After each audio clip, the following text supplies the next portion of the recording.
ملک الموت کے نزدیک دنیا کی حیثیت۔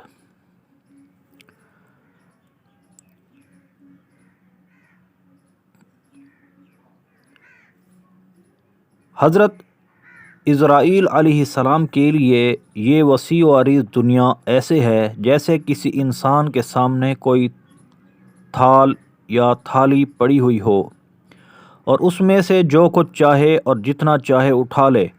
ابو نعیم وغیرہ نے مجاہد سے روایت کی ہے کہ رسول کریم صلی اللہ علیہ وآلہ وسلم نے ارشاد فرمایا، ملک الموت کے لیے زمین ایک تھال کی طرح بنائی گئی ہے کہ جہاں سے چاہے پکڑے، اور اس کے لیے مددگار فرشتے بنائے گئے ہیں جو کہ روح نکالتے ہیں، یعنی وفات دیتے ہیں، اور پھر وہ ان سے روح لے کر اپنے قبضے میں کر لیتا ہے۔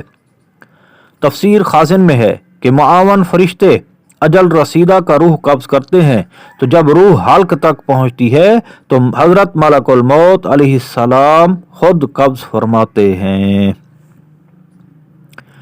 یعنی دنیا میں ایک ہی وقت میں لاکھوں روحوں کے قبض کر لینے پر حضرت اسرائیل علیہ السلام کو قدرت دی گئی ہے، کیونکہ دنیا اس کے لیے مثل ایک تھال کے ہے اور وہ جتنی جانوں پر چاہے ہاتھ ڈال سکتا ہے۔ اس کے علاوہ اس کے معاون فرشتے روح قبض کرتے ہیں اور پھر وہ روح حضرت اسرائیل علیہ السلام کے حوالے کر دیتے ہیں۔ ایک دفعہ لوگوں نے حضور نبی کریم علیہ السلام کی خدمت میں عرض کیا، یا رسول اللہ صلی اللہ علیہ وآلہ وسلم، ملک الموت تو ایک ہے اور مشرق اور مغرب میں لوگ جنگوں میں لا تعداد مرتے ہیں، ان کی روح موت کا فرشتہ ایک وقت میں کیسے قبض کرتا ہوگا؟ تو آپ صلی اللہ علیہ وآلہ وسلم نے ارشاد فرمایا، اللہ تعالی نے تمام دنیا کو ملک الموت کے لیے ایک تھال کی مانند جمع کر دیا ہے۔ شرح الصدور صفحہ 14۔ شرح الصدور کے اسی صفحہ پر ہے کہ ابن ابی دنیا نے حسن بن عمار اور انہوں نے حکم سے روایت کی ہے کہ ایک دفعہ حضرت یعقوب علیہ السلام نے ملک الموت سے پوچھا، کیا تو ہر شخص کی روح قبض کرتا ہے؟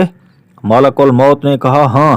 تو آپ نے فرمایا، تو اس وقت میرے لیے تمام زمین اس طرح مسخر کر دی گئی ہے جیسے تم میں سے کسی کے سامنے تھال رکھا جائے اور اس تھال سے جس طرف سے جو چیز چاہے پکڑ لے، اسی طرح تمام دنیا میرے سامنے ہے۔ مواعظ رضویہ صفحہ 39 حصہ دوم۔ صلو علی الحبیب صلی اللہ تعالی علی محمد صلی اللہ علیہ وآلہ وسلم۔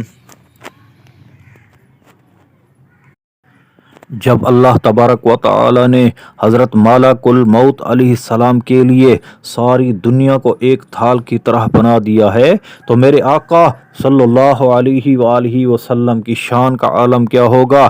یہ تو آپ صلی اللہ علیہ وآلہ وسلم کے غلام کی شان ہے، تو آقا کی شان کیا ہوگی؟ چاہیں تو اشاروں سے اپنے کا یا ہی پلٹ دے دنیا کی، یہ شان ہے خدمت گاروں کی، سرکار کا عالم کیا ہوگا؟ اللہ تعالی ہمیں عقائد اہل سنت پر کاربند رہنے کی توفیق عطا فرمائے، آمین بجاہ النبی الامین صلی اللہ علیہ وآلہ وسلم۔